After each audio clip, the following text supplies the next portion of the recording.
Aloha and welcome back to the 2021 two-gun Luau. We have moved on to what is stage 4 for me, and this stage was called Avoiding Zeus and Apollo. And no, we're not talking about the Greek gods, we're talking about Higgins dogs. Watch Magnum PI. So in this stage you had 3 shooting positions. The first 2 were pistol. When you move up to position 1, you had a dueling tree in front of you with the plates all over to one side. Right next to you was position 2, where you had a plate rack in front of you. Both of these racks had 6 plates on it, and you just went back and forth between the 2. You started out in P1, got your hit, moved over to P2, got a hit on the plate rack, moved back to the dueling tree, etc., back and forth until you engaged all 6 plates on each rack. And at that point, you go ahead and ditch your pistol. Now before we move on to the second half of the stage, I'm going to show what I did on that portion of the stage with my aim cam. And that's important because if you remember back in the first stage of this, I showed a picture of my sight being off, and I'll put it up here again for reference. And if you'll notice, that sight's all the way off to the left. Now through the aim cam footage, you'll see the sight has somehow moved all the way over to the right. And what I think is happening is under recoil, the sight's moving just a little bit each time. Didn't realize this till the day was over, but this explains some, not all, but some of the pistol misses. When you moved over to the VTAC barricade, you didn't use the VTAC barricade in its traditional sense. You just engaged a target array from either side of the VTAC.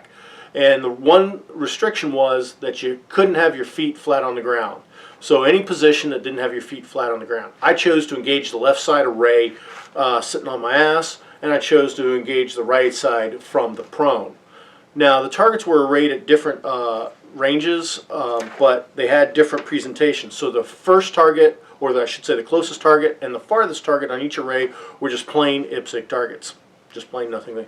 The second one in each array was down the middle. One side was all black, one side was buff. Of course the black representing hard cover, and hitting hits on that wouldn't count. And then the third target back was just a head-only shot. So everything from the head down was blacked out, hard cover.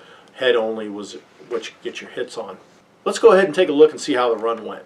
All right, shooter is ready. Stand by.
Alright, it finished. Sound like show clear. Alright, so 109 seconds for me on this run. I haven't parred out, yay! I've engaged all the targets clean, yay! But as you can see, the pistol portion was a trouble for me. Not all the hits were there as they needed to be. That should have been 12 rounds. I ended up having to do a mag change through it. The sights being off are part of the problem, but another part of the problem is the guy gripping the pistol. Some of the misses were just bad marksmanship. Over on the rifle side, I knew I had to compensate for the red dot being off, and because I shot it clean, that means my compensation efforts paid off. This was a great fun stage. It required you to have good pistol skills in addition to having good rifle carbine skills. It was also one where speed rewarded you, but accuracy was a factor. And if you chose speed over accuracy, you were going to be penalized for it. We're hoping you're enjoying this coverage of the two-gun luau, and tune in tomorrow for Stage 5.